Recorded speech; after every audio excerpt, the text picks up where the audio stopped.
In our main event, we are here to talk about the newest addition to the family of Halloween Havoc. We just did the best and worst of Halloween Havocs. I'm gonna go ahead and add this pay-per-view to one of the worst. Now, it's just, I was not big on this pay-per-view at all. I was not big either. There is one match that I will speak highly of. Oh, which one was that? Ooh, surprises. I wasn't even that big on that one, but of the group, oh my god. I mean, I felt like it started off like they felt like the first one was gonna pop hard, but it didn't, and then it just got okay, and then it just got and then went okay, and then went okay. So that's the way I felt. Oh well, I think that's the way a lot of people felt actually. If you look at the reviews and the takebacks, but NXT Halloween 2025 opened up with Bounce. Or do you want to? Yeah, you want to do the? It opened up with Javon Evans and Bouncy. You see? Okay, go. And Leon Slater. Yeah, Spaceship Boy. Versus Mr. Iguana and La Parka. Mm-hmm. Okay, now I'll share a couple of things, and then you can rock the match. Share your thing. Share your thing. First, I'm not impressed with his bounce. Javon? Yes. Oh. 2. You and I are going to be on different sides I was of this. shocked to hear Leon speak. Oh, yeah, she was caught off guard by that. His British accent. Street accent had me going. I was like, oh my God. And Javon's from North Carolina, so he's got that drawl too. Oh my God, the two of them together. I thought one was making fun of the other, but then all of a sudden no, that's their natural voice. He said something, I was like, oh my God. He reminds me of those two guys who podcast that sometimes we listen to. Oh, Tristan Giggs, Fuhad and James. Yeah. Shout out, those boys are funny. He talks like James. Fox, bruv. Okay. Yes, I was just like, what is going on? And honestly, that was the third thing that threw me off about this guy. I was like, first, I don't get the mask on his head, and then he takes it off. Like Slater with the entrance with the zipper hoodie or whatever. Yeah. Oh, I just put a bunch of Sorry. 2, I don't like the spaceship. 3, I don't like the spaceship. His accent throws me off. I dropped the tissue. Hold on. And then 4, I think we can't help the fucking accent. 4, I think you were talking about his nipples, like. Oh, Leon Slater's you nipples. Said what nipples? They're oblong.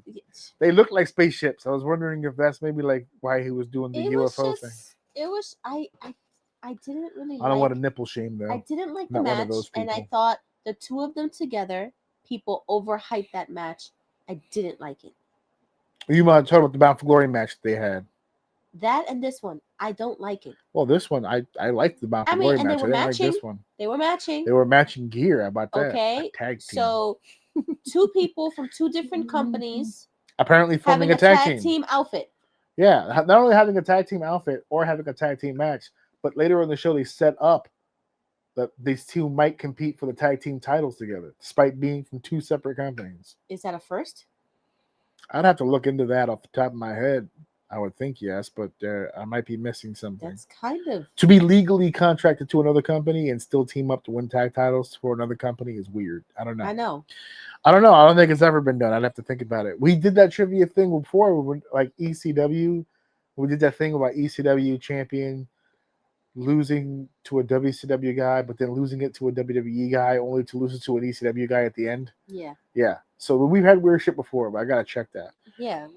But yeah, so my issue with this match had nothing to do with Javon and it had nothing to do with Slater. If anything, I don't think Javon looked. I don't think Javon looked all that great, but that's because of my issue of the match, which is the fucking Iguana and La Parka.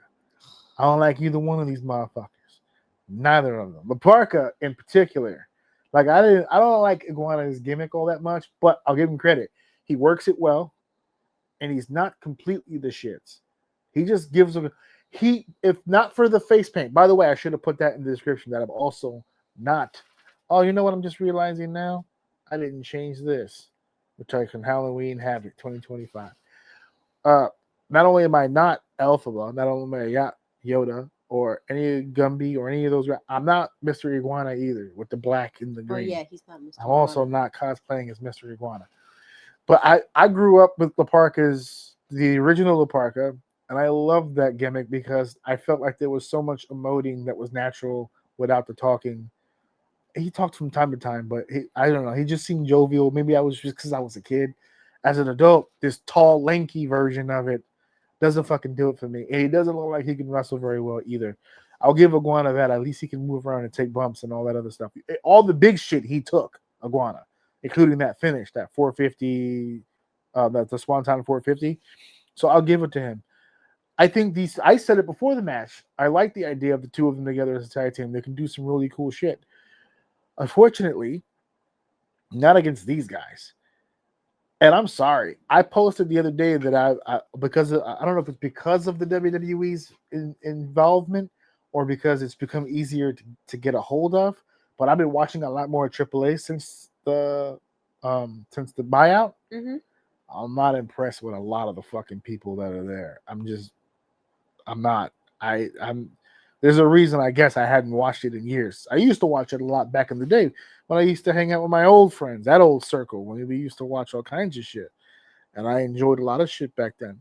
But this current AAA product, I'm not as big. Well, maybe they didn't buy it out for their wrestling talent. Maybe they bought it out for their. They bought it out to be in Mexico. No, they bought it out to be in Mexico. Creative talent, like their characters. Every character has a uniqueness to each of them, and that's what NXT's roster is lacking. What I'm seeing a lot, what this pay-per-view showed me, because I haven't watched NXT in a while, but what this pay-per-view showed me is that this NXT is an Alexa Bliss ripoff, a Charlotte Flair ripoff, this ripoff, that. It's like they're trying to replace what they already have, so that when they age out, here comes the new one. They have new people to replace them with the same characters because they can't create any new gimmicks or characters. That's what I'm seeing. I mean, just later on, Tatum Paxley, she's Alexa Bliss. She's Alexa Bliss. The current Wyatt version of Alexa Bliss. Yeah. I mean, so, Yeah, this match was not good. I wasn't a big fan of this match at all. I thought Iguana was trying his ass off, but the other two were not selling shit. I felt like Iguana was trying, but there's not much he can do. I felt like Slater, there's not much he can do if the other people aren't gonna sell for him. For Iguana? The other two were not selling for Iguana, but Iguana was selling all of their shit. He tried so hard to make them look good. Their shit. I don't know if he was quote unquote selling them. I don't know if that's. I don't know that. I know Slater on a few occasions tried to overcompensate, but this was whoever's idea it was to put these four together in the fucking ring. Don't ever do that again. No, there was one match where I was. If you're gonna sit there and if you're gonna go in the comments and you're gonna go, oh well, you know who did that? It was Sean. Obviously, Sean. Okay, well then Sean, don't ever do that. Papao. Don't ever do that and shit again. And if you don't know that, ask Mr. Iguana. Yeah, don't ever. Okay, for translation. Ask him what a cocotazo is. Ooh, and you need one. Don't ever put these motherfuckers. And you know what's funny? If you put Iguana and Parka against another group that fit the style, and you put Evans and Slater against another team that fits the style, they might actually do something as tag teams together. Doo-doo. Not a fan. Not a fan. Moving on to the next one, though. Is Ethan Page and El Hijo de Dr. Wagner Jr. Okay. Can I just clarify? Because I was asked this the other day by somebody, so I want to clarify. Because somebody had asked me, if he's El Hijo, he's the son, then doesn't that make him Dr. Wagner Jr.? No. That makes him. That makes him what? Dr. Wagner the Third. There it is. That's it, folks. He's the son of Dr. Wagner Jr. Dr. Wagner Jr. was a wrestler who was the son of Dr. Wagner. So he's the family tree. I don't think this is that hard. How do you say tree in Spanish? Albo. There you go. Maybe. Yes, Aldo. Just like that. No, not dildo. What is it? I didn't say dildo. Hey. What you talking? I don't know what you talking. I said Aldo. No, it's not Aldo. It's not the shoe store. Oh, that's a shoe store. All right. Yeah, let's not do that. I think it's Albo. Albo. ALBO. There we go. How about that? So yeah. Yes. So Yeah, it's tree. Ethan. Yeah, I can still translate. I can still translate. Ethan Page, El Hijo de Dr. Wagner Jr. This is the match we talked about earlier with the purple gear, the ripped up face mask. It looked like it was kind of a tribute to the whole Rey Mysterio thing from the '98 Halloween Havoc. What did you think of this match? I mean, when you told, okay, seeing it for the first time, I thought, oh, that's pretty interesting that they only took half his mask. But when you told me about Rey Mysterio, I went, oh, see, now I'm not that impressed anymore. Boo. Like, I was gonna give it some. You thought props. it was more. You thought it was an original thing. I thought it was original and creative. And it was a. And then when you told me it was a copy, I was went, a tribute. Yeah, it was a tribute. I was That like, look. damn it! I thought there was something special about this pay per view. What? And then, what did you think of the Day of the Dead stipulation? what stipulation? Exactly. I mean, it's funny because when we saw the previews and it said the Day of the Day of the Dead match, I went, do you think they're gonna explain that before the match? And you were like, we'll see. And then after the entrances, I go, did I miss it or they didn't explain the stipulations? And you were like, they didn't explain the stipulation. They didn't explain shit. They didn't explain shit. Nope. And then you're like, but guess what? I know what it is. I was like, what is it? And you said, it's a no DQ match. But I was wrong. What? But I was wrong. It wasn't rules. It wasn't just another no disqualification match. It was a no disqualification match under a blue light. That's what it was. See, I got it wrong. I was just grouping it with everyday average, run-of-the-mill, no DQ matches. No, sir. It was under blue lighting. That makes it different. Just like when they had, was it Bray Wyatt? Folks. Was it Bray Wyatt? Bray Wyatt and Seth Rollins with the red light Hell in a Cell? And they were like, it's just a Hell in a Cell match. Wrong. It's a Hell in a Cell match under red lighting. You see that? It makes it different. It makes all the difference. I don't think Ethan Page is a bad wrestler. But I think I actually think he's a very traditional heel. Ethan Page? Yeah. But he doesn't have the, like, I consider Gunther an old school heel. Is Ethan Page the the what now? Is he the one that can't talk? No. Oh. We're getting to that though, because you got to be called out for your bigotry. Because I was thrown for a loop for that one. You got to be called out for your bigotry. I heard that and I said, does he? I was like, does he? Is there a speech issue like Cody? Or like what's going on? And you're like, no, that's him. I went, is he dead? We had to Google it. And he had to Google it. We had to Google it. But that's not him, right? That's not him. Okay, and we'll address that right after this, because I think that promo happened right after this. Oh. But yeah, so we'll get to that in a second, because that was a hilarious moment shared between us. Because I think we were both lost. I was. This is what happens when you watching a show to review that you don't watch regularly, because it just fucks with you. They had a pretty okay match. I didn't have much of an issue with it. Ethan Page, to me, is watching paint dry. I was just saying, I consider him to be more of a traditional heel, which I normally respect, but I consider Gunther that as well, and he has bang matches. So I don't know. This wasn't terrible. He took some unnecessary bumps, but pretty cool.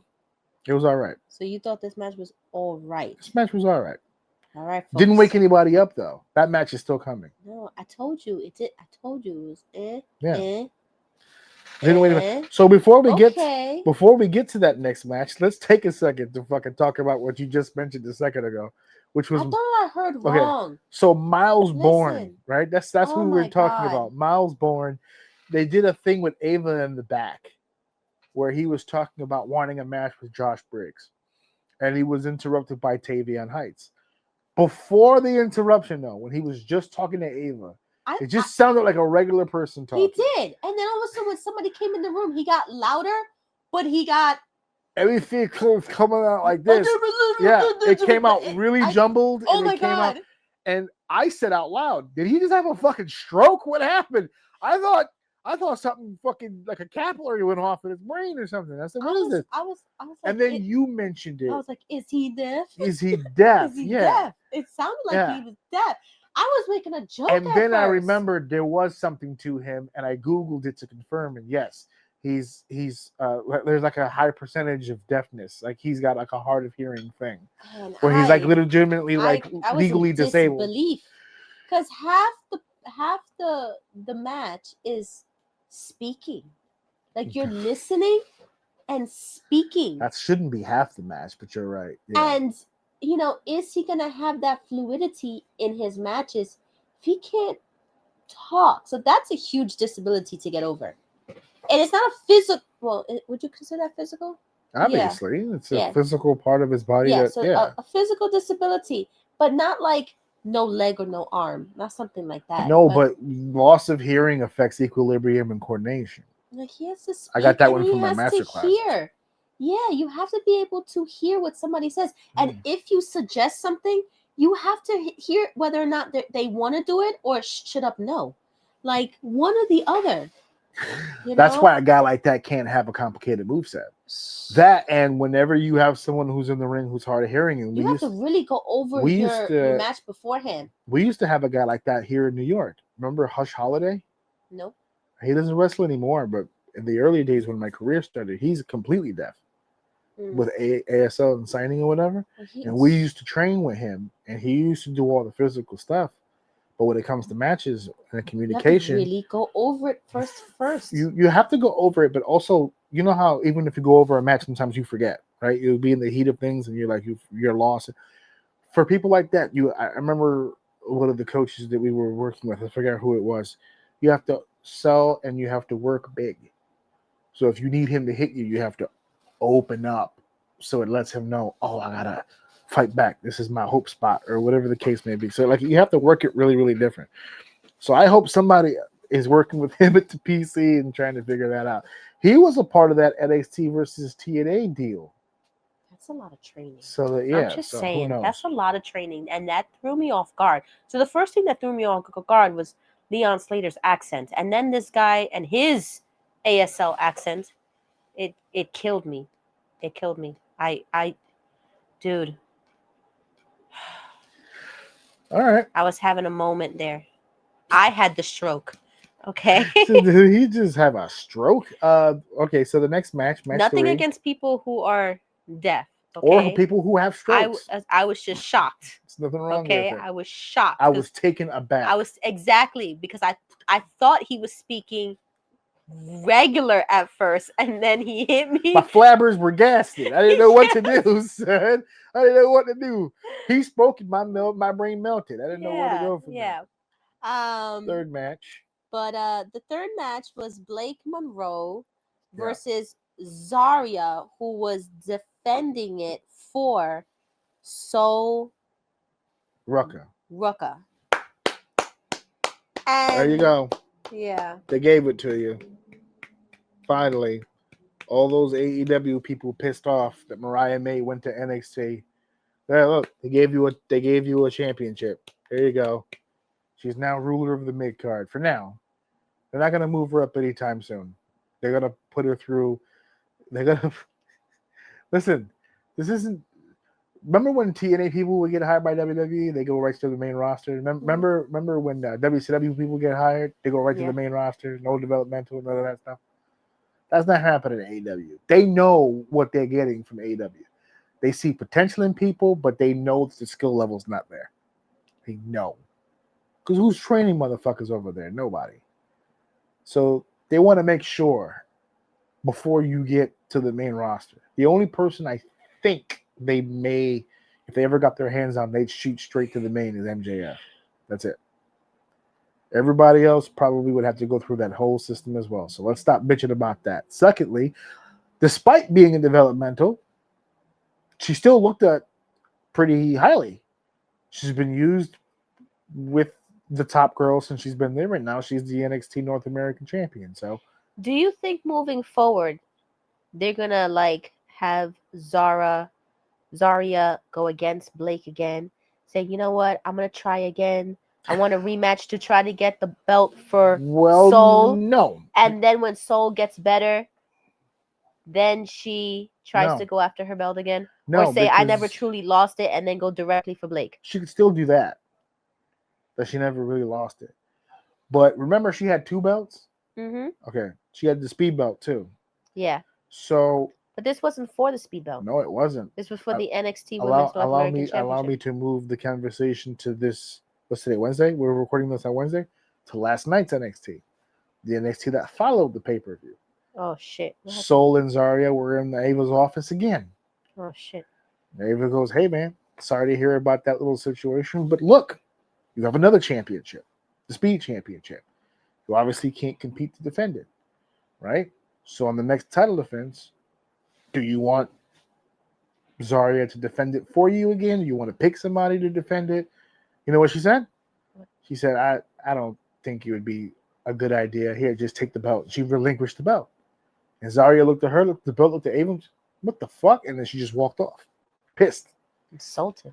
And the comment section was hilarious. Because they're like, what are you mad about? You lost my last belt. Why would I put another belt in your hands?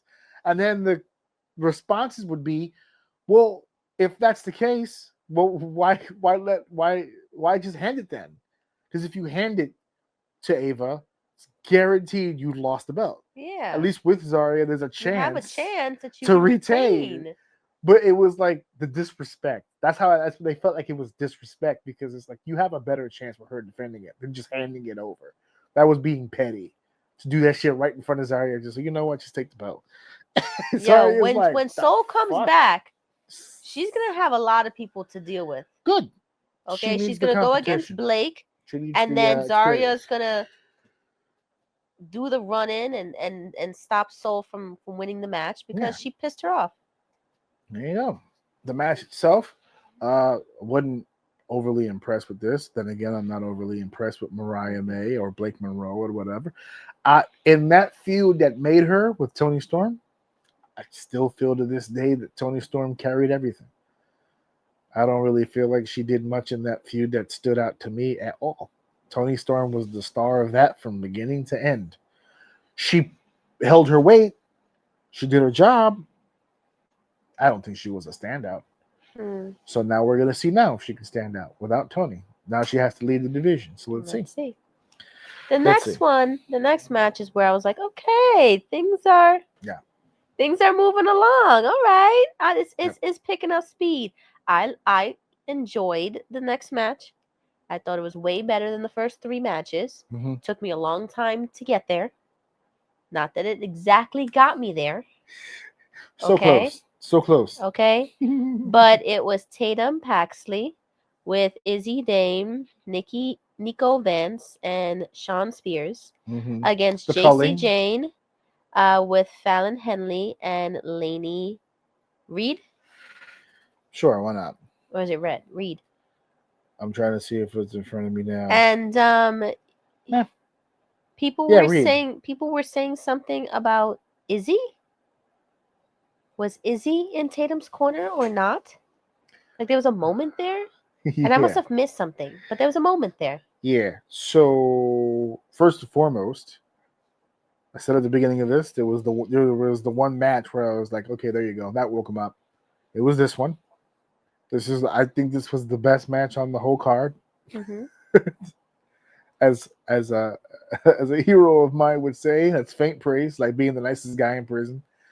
But it was the best to me of the 6. This was the best match on the card, and the Izzy Dame situation is hilarious because she's a part of the culling. They convinced Tatum to be a part of the culling to fight off the Fatal Attraction or whatever they call themselves group. But every week Izzy does a little something to the camera that indicates that she's kind of jealous, kind of not happy with how well it's going for Tatum. And in this match, when they were getting ready for the match, Izzy was like hyping her up and like, you got this, like really showing support.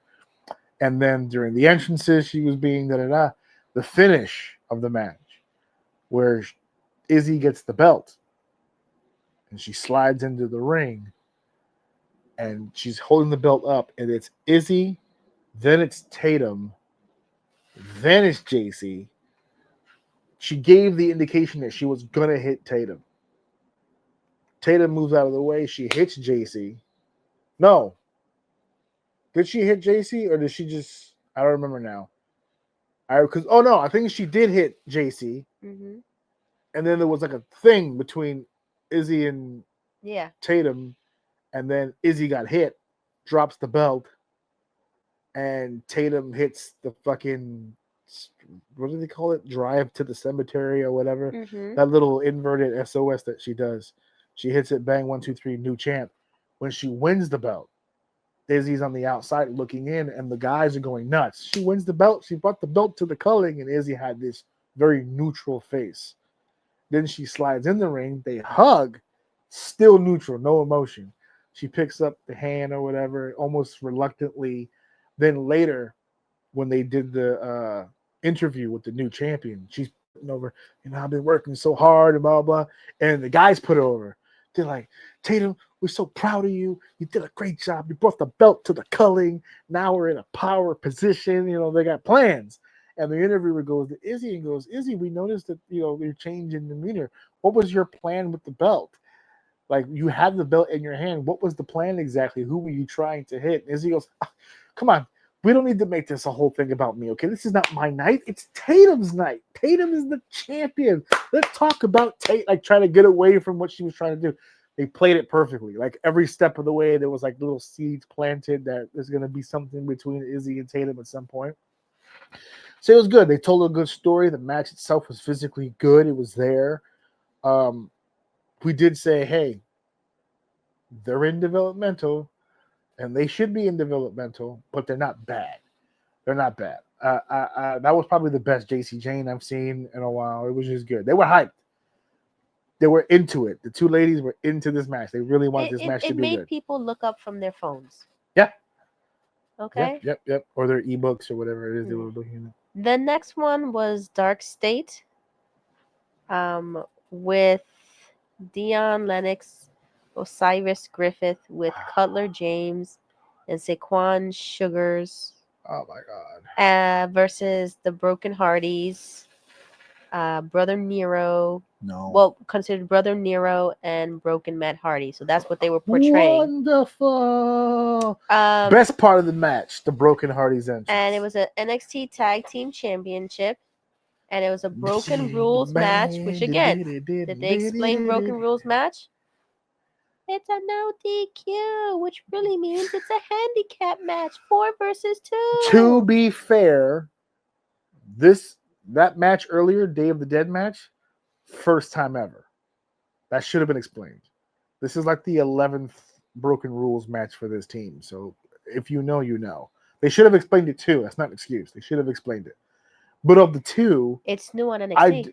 Exactly. Like I said, they should have explained both. There should have been something discussed to make the two matches different from one another. Because despite them having different names on the card, they have two completely different names. But it is essentially the same exact match. It's no DQ, one fall to a finish. It was a way to make it a handicap match, 4 versus 2. Yeah.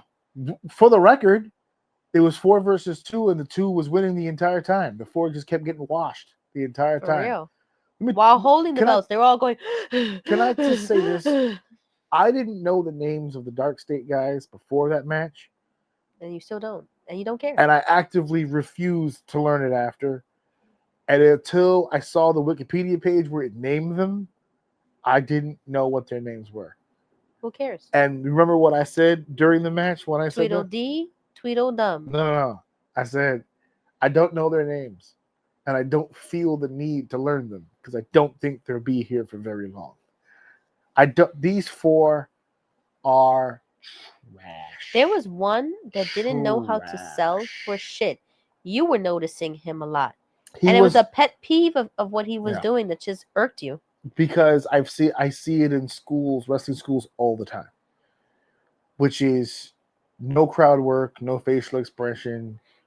You're just taking the bumps for the sake of taking the bumps because that's what was planned to take. And you're still green and still young, so you don't want to forget the match. So as soon as you take a bump you're already looking to make sure the next person, or I'm supposed to be whatever position is for the next thing. You're waiting for it, and then you get into it. They're on NXT. They're on the CW network. I don't want to see wrestling school greenery on the. But it's funny because I'm calling them trash. They're young and they're new. They're supposed to be trash. But I am put in the position, and so are so many other people, to form my judgment of them right now because they're on TV right now.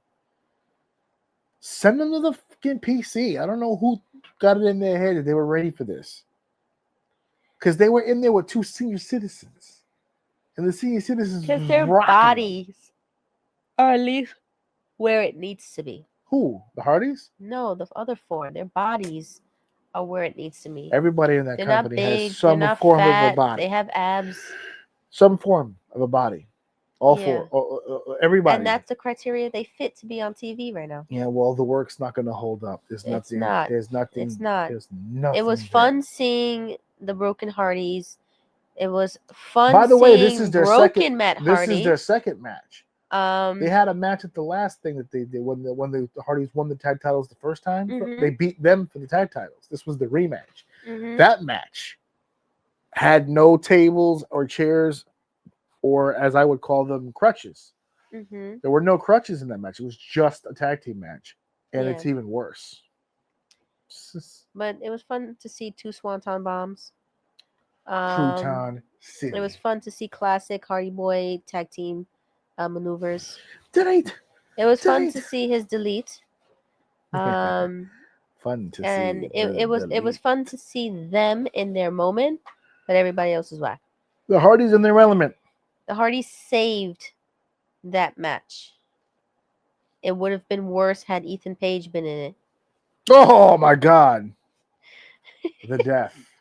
My makeup is almost completely and the off last match, which whoever created and came up with this match needs to shoot themselves.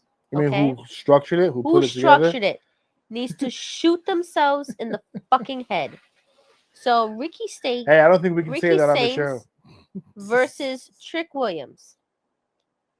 So, I don't know what you call each sides, but the side of the ring that's closest to the commentary table, that side of the ring, it was move, let me toss you out of the ring. That same side of the ring closest to the commentary table, they go back inside the ring. Yeah. Move. Toss you over the same side. Well, who was in the match? I said the 2 people in the match. You did? Oh, I missed that. Yes. Okay. Saints versus Trick Williams. Okay. And then they go back in the ring. Move. Toss you out of the same side. I was like, do I need to keep track of how many times they're tossing them out of? And then they were doing something with the table. So it's like, I tossed you out. I'm setting up the table, but you went back in. So I'll fight you for a few minutes in there. But when I toss you back out, I'm going to get this table ready. But then you go back in the ring. Okay, I got to whoop you in the ring. But then he tosses him back out. I was getting sick and tired. At least toss him over a different side of the ring. Then he tosses him out. And he lost him. He goes, where did I toss him out to? I know I tossed him out right here. Where did he go? So he lost him. Okay? So Jesus fucking Christ, this match. He does the deal. He goes under the ring. Trick looks for him. Doesn't see him. But we see that he's come out the other side and is now in the ring. Then he goes to attack Trick because he has the element of surprise. Isn't successful, and then Trick beats the shit out of him anyway. All to do something on the commentary table, and then you stated, why does he want to hit him on the table? If he does, then he's going to disqualify himself and because then he loses his opportunity at the title. Yeah, he loses the title. Trick said it out loud. He said, "I'm going to put you through the table no matter what." Why? It's not a no DQ. Why is that your focus? I know we had 2 already on the pay-per-view, but this one's not one of them. This is not one of them. if you put him through that table, they can disqualify you. You won't win the championship. Why is that your fucking focus?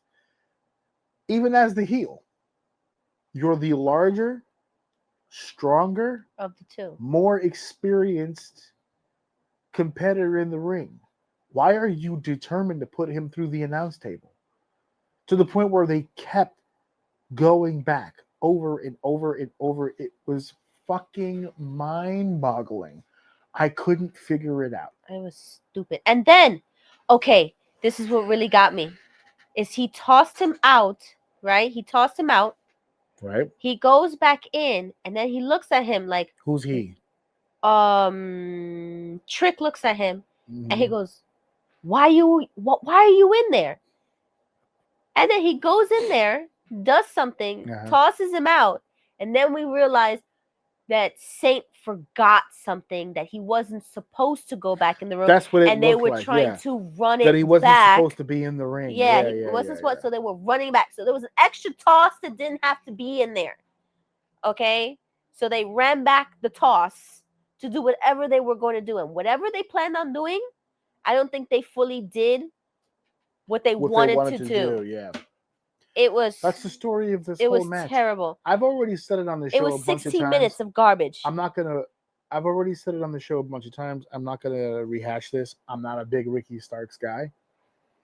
I don't like him. I don't like anything about him. His promos are phony. I don't believe him. I told you when we were watching him, I said sometimes when he gets cooking, you can start to feel him get confident.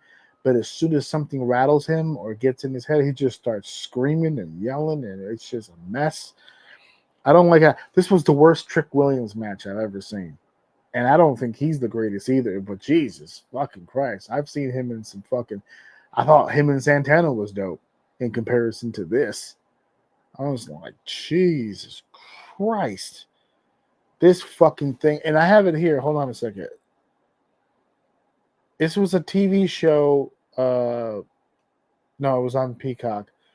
17, almost 18 minutes. I'm rounding up. 18 minutes for the first match, 18 minutes for the second, 11 for Blake, 16 and a half for Tatum. That damn Dark State Hardy's match was almost 20 minutes, and this main event was 16.